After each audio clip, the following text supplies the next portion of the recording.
Hey everybody, it's Anna and welcome back to my booktube channel. This video is going to be my geekly wrap up for the week of June 22nd through June 28th. This week, somehow, miraculously, I managed to read 7 books. I think that it was just sort of like the adrenaline of the last few readathons that I've been doing for the month of June kind of rocketing me across the finish line. But yeah, and some of them were short, some of them weren't. So let's go ahead and talk about what I read. I really need to get more in the habit of not leaning out of the way while I'm talking. Also, just in case you won't be able to tell this from watching, but this is my first video that I'm filming with a new tripod, so yay! I'm no longer keeping my camera propped up on like a stack of books or a chair or something like that. That's pretty cool. So, the first book that I finished reading this week was Mouse Guard: Legends of the Guard Volume 2, which is a comics anthology, and it was the last book that I read for the Make Your Myth Taker readathon. This is kind of more of the same with the Mouse Guard comics, you know, anthropomorphized animals going on adventures, and because it is an anthology comic, it was a little bit like hit or miss sometimes with the stories, so I gave this 3 out of 5 stars. I ended up enjoying it, but it wasn't like, oh my god, this is my new favorite book or something like that. Okay, let's see what else. I have these all on my phone. Oh, yes. Then I finished reading A River of Royal Blood by Amanda Joy, which is a book that I heard about from Jesse's channel, and oh my god, this book is so good. I didn't think I was gonna like it as much as I did because it's definitely got the like 2 princesses have to fight to the death to figure out who gets to be the ruler of the kingdom next or the queendom next.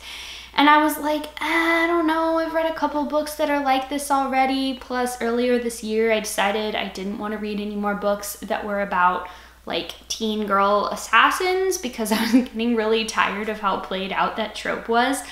But this book did it. Like, this book really delivered. It had a great magic system, fantastic world building. It had a main character that actually had depth and originality, and I actually really cared about her. Like, I don't really recall the last time I cared that much about a protagonist in a YA fantasy. So there's that. All I can say is that I need fan art of this book because everybody in this book is hot and I just need to gaze upon their gorgeous beautifulness. I'm very excited that there is going to be a sequel to this book coming out. I am very sad that it isn't coming out until March of next year, but I guess that gives me time to reread it. Let's see. Okay, then I listened to an audiobook for the Queer Blackathon. Yes, Queer Blackathon.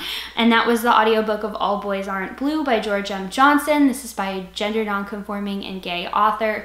And I really liked this book so much. I know that like a lot of people online have already talked about it, and like go seek out the Own Voices reviews of this book because those are the big ones that you should be paying attention to.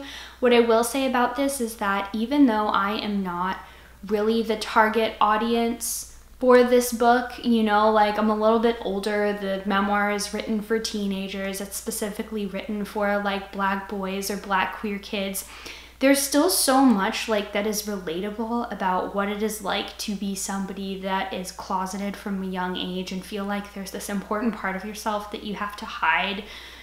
That just resonated with me so much, as did all of George M. Johnson's depictions of like family ties and family relationships, his relationships that he had with his cousins and his siblings, and all of that was also really resonated with me because I grew up very close to my cousins and my siblings. Yeah, I really enjoyed this book. I gave it 5 out of 5 stars.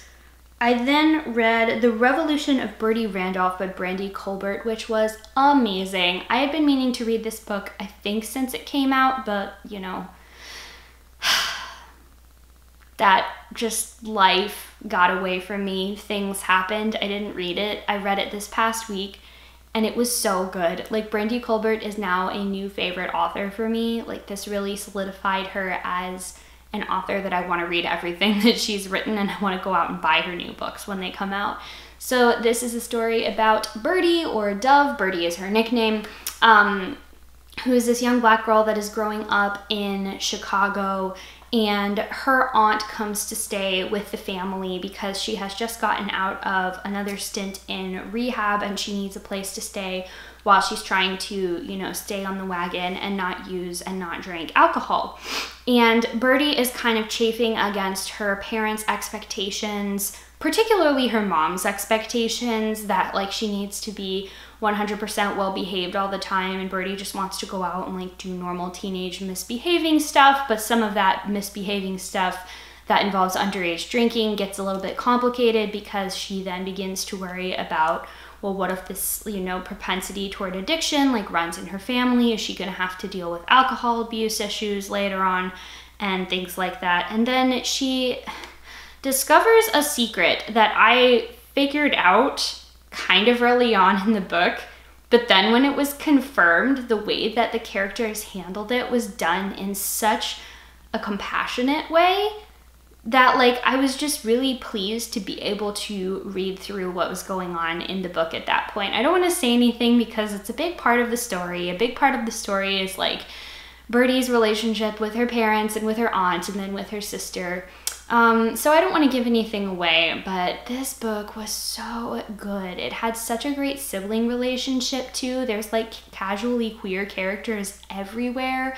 One of Birdie's exes ends up like realizing that one of the reasons why their relationship was somewhat tempestuous was because he was closeted as ace and didn't know how to talk to her about it. And then they like end up having this great conversation later on about him being like, hey, it's not that I disliked you, I'm just asexual. And they actually had like a really meaningful conversation about that didn't lean on all of these like negative tropes and stereotypes, you know?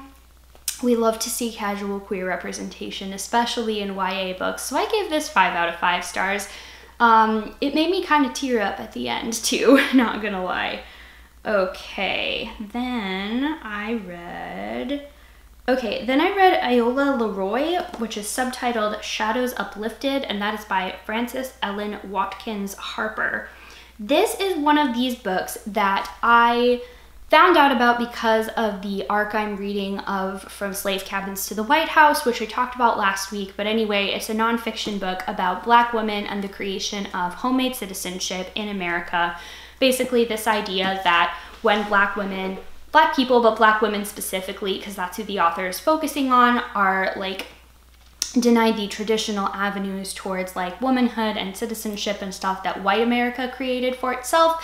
They ended up making their own versions of that like catered to their needs and their sense of pleasure and all of that. And because this is a nonfiction book, I'm going and reading all of the fictional primary sources that are in this book because I think I need to do that in order to like really understand the author's thesis. So Iola Leroy is one of the books that was mentioned in this book. It is one of the first American novels that's written by a Black woman author. And it came out in the 1890s. It's a novel that takes place shortly after the end of the Civil War, like just at the very end of the war and then the beginning of Reconstruction. And it follows Iola Leroy and various members of her family who have all been separated differently by slavery. I need to just make like a separate video that's all talking about this book because I now only know one other person on BookTube that's read it, and that's Seiji from The Artisan Geek. So I'm gonna make a separate video talking about this because I have a lot of thoughts about it and want to talk about it more in depth because I think this is a book that more people should know exists and more people should read.